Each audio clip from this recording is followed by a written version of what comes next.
घडलेली आहे. ते खूप इनिशियल इन्फॉर्मेशन आहे सध्या. जवळपास 10 वाजेसमोर एक फायरिंगची इन्सिडेंट झालेला आहे. गेट नंबर 6 जवळ जे सिख कॉलनी आहे त्यामध्ये घरी एक फायरिंगचे इन्सिडेंट झालेला आहे. त्यामध्ये की 2 लोक इंजर्ड आहे सध्या. विष्णुपुरी हॉस्पिटलमध्ये ट्रीटमेंट चालू आहे. आणि हा फायरिंग मोटिव्ह काय आहे, किती लोक इन्व्हॉल्व होता ते आता थोडा खूप प्रिलिमिनरी स्टेजवर आहे.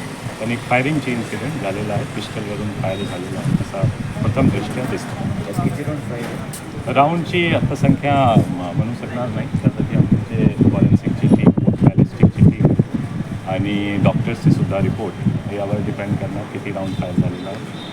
पण शूटर एकच होता असा प्रथम दृष्ट्या दिसतो आणि हा पुढील येणार तपास. जखमी 2 आहेत.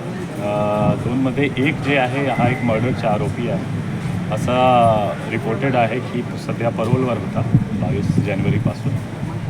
त्याची पार्श्वभूमी असा आहे की ते परोलवर होते, कन्व्हिक्टेड आरोपी होते. आरोपी किती होते ते आता सांगू शकणार नाही. खूप इनिशियल स्टेजवर आहे. किती लोक इन्व्हॉल्व आहे, फायरर किती होता हा सर्व पुढे तपासमध्ये समोर येणार. अशी चर्चा आहे की गुंडा कनेक्शन चर्चाचे आता काही व्हेरीफाय मी करू शकणार नाही.